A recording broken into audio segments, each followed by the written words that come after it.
বাঙালি আর football একে অপরের পরিপূরক। এই মুহূর্তে আমি রয়েছি লক্ষমপুর পঞ্চানন হাই স্কুল ফুটবল গ্রাউন্ডে। আগামী 31শে ডিসেম্বর রবিবার রাত পোহালেই লক্ষমপুর সহজ পাঠের পরিচালনায় অনুষ্ঠিত হতে চলেছে দিবারাতি ফুটবল প্রতিযোগিতা।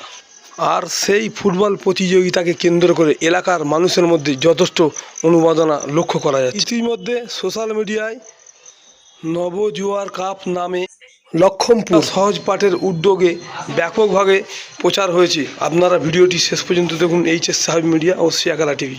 আপনারা ভিডিওটি শেষ পর্যন্ত দেখুন, বেশি বেশি শেয়ার করুন। আপনার মূল্যবান মতামত কমেন্ট বক্সে জানাবেন। নবজোয়ার কাপ লক্ষমপুর ক্লাবের পরিচালনায় 8 টিমের দিবারাতি ফুটবল, কি বলবেন? প্রথমেই এই ইলেকট্রনিক্স মিডিয়ার মাধ্যমে যে সমস্ত মানুষ আজকের এই আমাদের বার্তা শুনছেন, কথাবার্তা শুনছেন, তাদের সকলকে মনুলিকা সহজপাঠ ক্লাবের পক্ষ থেকে আগাম শুভ নববর্ষের শুভেচ্ছা জানাচ্ছি।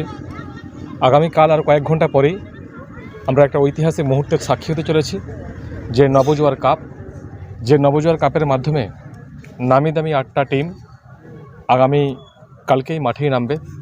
আপনারা সেটা দেখতে পাবেন। তো সেই প্রস্তুতি একদম শেষ পর্বে, চূড়ান্ত পর্বে, এবং শুধু খেলা নয়, এই খেলার স্টেজের মধ্য থেকেই আমরা এলাকার যারা কৃতি ছাত্রছাত্রী আছেন তাদেরকেও সংবর্ধনা দেব। আর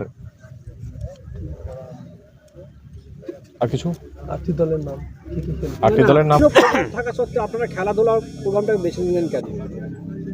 প্রথমেই বলি, আমার ক্লাবের যারা নতুন ক্লাবের যারা সদস্য আছেন, যারা অক্লান্ত পরিশ্রম করে আজকে এই জায়গায় একটা দাঁড় করিয়ে দিয়েছেন, আপনি দেখবেন প্রত্যেকটা ব্যক্তি কিন্তু একটা লেখাপড়ার সঙ্গে যুক্ত।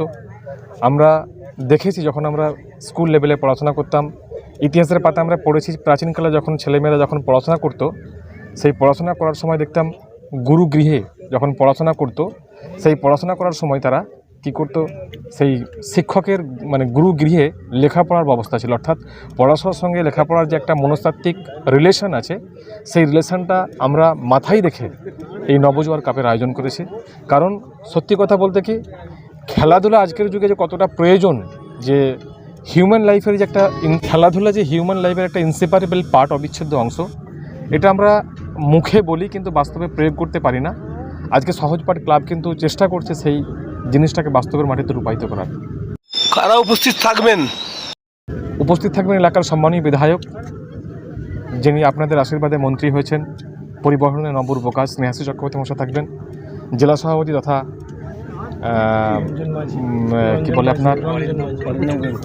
জেলা সভাপতি আছেন অরিন্দম গুইন, চাপদানির বিধায়ক।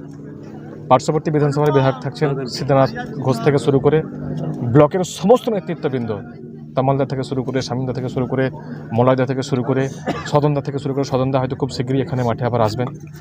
যা সর্বাঙ্গ সুন্দর করার জন্য যেটুকু আমাদের করণীয় আমরা অবশ্যই করব। প্রাইজ মানি কী থাকছে? যারা উইনার টিমস হবে তাদেরকে ক্যাশ মানি হচ্ছে 50,000 টাকা দেওয়া হবে ট্রফি সহ। যারা রানার্স হবে তাদেরকে 35,000 টাকা দেওয়া হবে ট্রফি সহ। আর